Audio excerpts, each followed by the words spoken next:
This is problem number 11 from the Chapter 2 closure problems.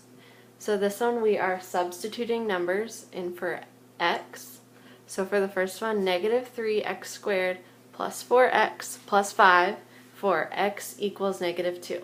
So all I'm going to do is wherever I see an x, I'm going to put negative 2 in parentheses.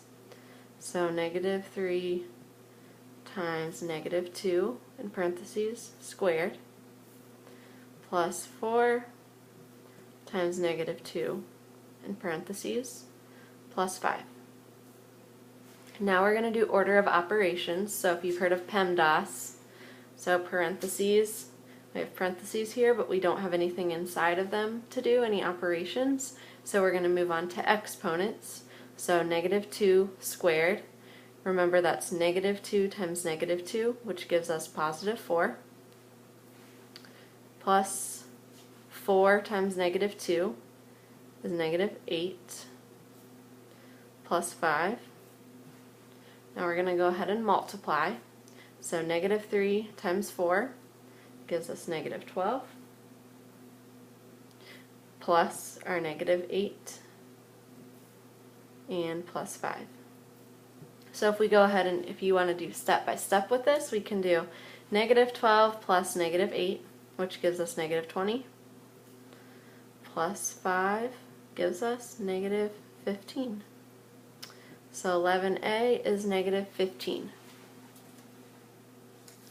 On to b, we have 6 minus, and then in parentheses we have 5x minus 9, quantity squared, for x equals 1. So just like last time, wherever you see an x, we're going to put 1 this time. So the value changed. Minus 9, and then squared. So this time we have some things inside parentheses we need to do.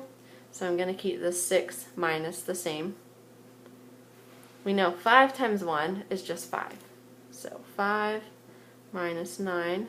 Keep that squared up there. We haven't done anything with it yet. And we aren't done inside our parentheses.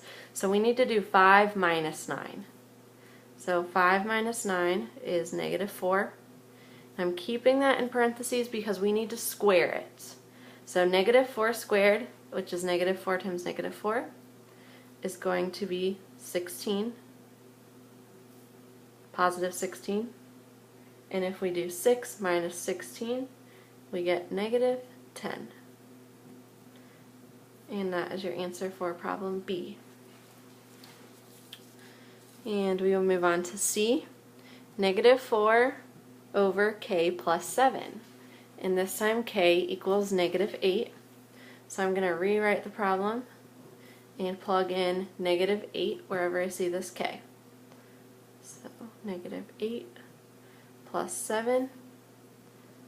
Can't do anything on the top, so we're just going to keep that a negative 4.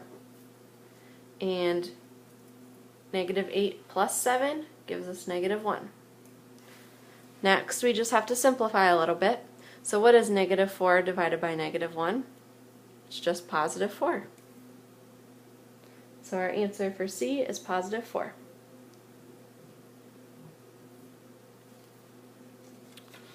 Part D is kind of a longer one. There's a little bit more steps involved.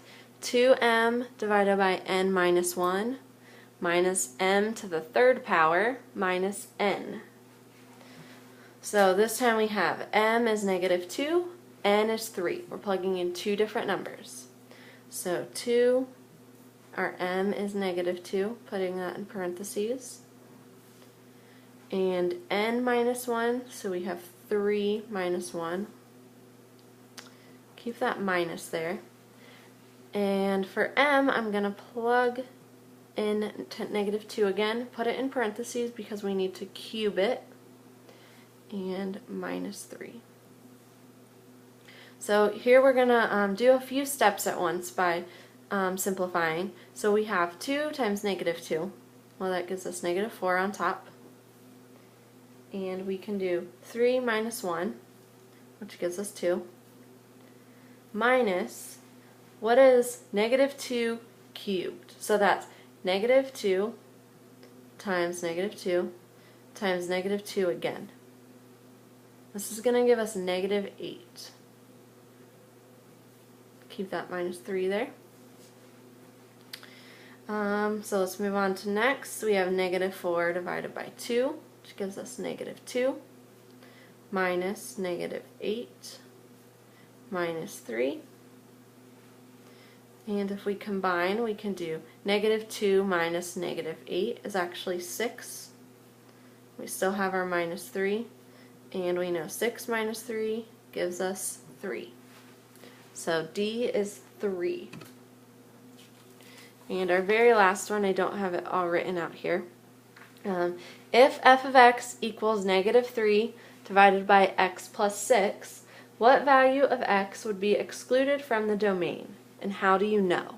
So if you remember, our domain is left to right. It's our x's, our x values, which is why there's an x on the bottom. They're asking us about that.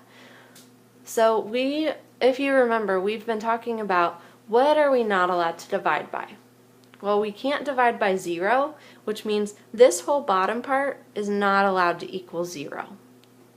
So what value of x would give us, if we did x plus a number, what would we get to be 0? So let's say 0 equals x plus 6. Because our goal is make this 0. To find out what number are we not allowed to have. So if we subtract 6 from both sides, 0 minus 6 is negative 6. We have x left on that side. So if we were to plug in this negative 6, we'd have negative 6 plus 6, which is 0. Negative 3 divided by 0, we are not allowed to do that. So x cannot equal negative 6 because we can't divide by 0. And that's all for problem number 11.